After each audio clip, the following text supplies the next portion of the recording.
Ouvrons une page hommage ce soir, J-1 de la cérémonie du 71e anniversaire du massacre des pendus de Tulle, avec la présence demain du président de la République. François Hollande est attendu dans l'après-midi pour honorer la mémoire des martyrs du 9 juin 1944. France 3 Limousin se mobilise pour cet événement avec un dispositif exceptionnel pour vos éditions de la mi-journée et du soir, bien sûr. Un événement retransmis en direct sur notre site internet limousin.france3.fr aux alentours de 17h30 avec les commentaires de Xavier Riboulet et de l'historien Michel Kiner.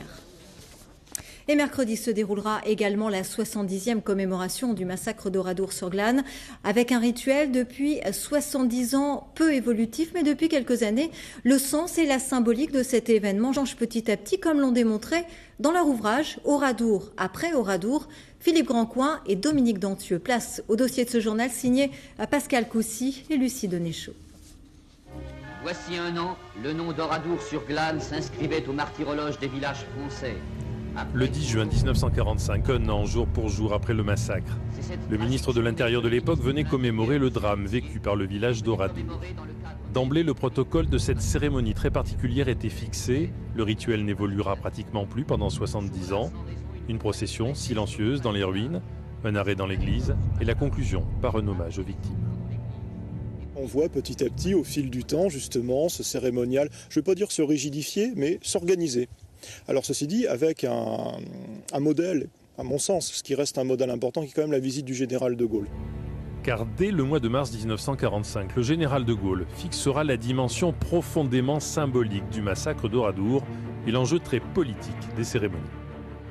Oradour est à l'image de cette France martyre, de cette France souffrante, mais de cette France debout, qui va reconstruire le pays. Et finalement, Oradour, c'est l'image de cela. Et puis surtout, c'est l'image d'un crime qui a été commis par les Allemands, par les nazis. On parle surtout des Allemands à l'époque, et non pas par Vichy ou, disons, les forces supplétives de Vichy. De 1949 à 1953, le Parti communiste organisera sa propre cérémonie 2 jours après la cérémonie officielle. Mais en 1953, 13 SS alsaciens, malgré nous, qui avaient participé au massacre et qui avaient été condamnés au procès de Bordeaux sont amnistiés par le Parlement. Un choc pour les familles des victimes.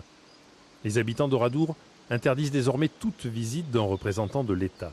Ils refusent aussi le monument aux morts officiel, construit par l'État, et érigent leur propre martyrium dans le cimetière du village. C'est vrai qu'on aurait pu se dire, oui, il y a une espèce de privatisation de la mémoire des victimes, avec ce monument donc qui est construit au fond du cimetière, qui est un monument haut quand l'État avait pris le parti d'édifier une crypte. Eh bien, en fait, il va devenir finalement le monument, le tombeau des martyrs, puisque les délégations vont prendre l'habitude de venir se recueillir et déposer la gerbe donc, sur ce tombeau au fond du cimetière. À l'exception du général de Gaulle en 1962, il faudra attendre 1982 pour qu'un président revienne à Oradour. Cette année-là, François Mitterrand, qui avait voté l'amnistie des SS alsaciens, laissera une page blanche dans le livre d'or du village. Puis en 1998, c'est Roland Ries, le maire de Strasbourg, qui participera aux commémorations. Avec l'aide du maire d'Oradour, il tentera de renouer le difficile dialogue entre Alsaciens et Limousins. Ça a été une page difficile, car lui-même, fils de malgré nous, avait bien pris conscience localement de la difficulté qu'il pouvait y avoir à renouer des relations. Et moi, je rends hommage à tous mes concitoyens de l'époque qui ont accepté cette visite. Peu à peu, le sens donné aux commémorations prend une dimension plus universelle. En 1999, Jacques Chirac vient inaugurer le Centre de la Mémoire qui replace le drame d'Oradour dans son contexte. Et en 2013, accompagné de François Hollande, c'est le président de la République allemande qui accepte de venir à Oradour.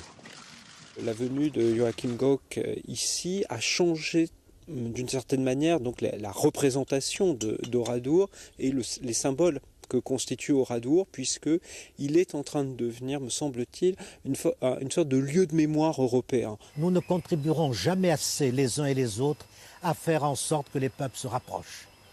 La barbarie n'a pas disparu. L'âme des innocents, nous la sentons encore en traversant les ruines. Donc il ne faut pas qu'ils soient morts pour rien. Il faut qu'Oradour soit de plus en plus présent devant la conscience humaine.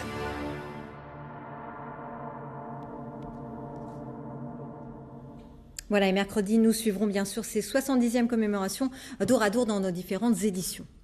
La suite du feuilleton,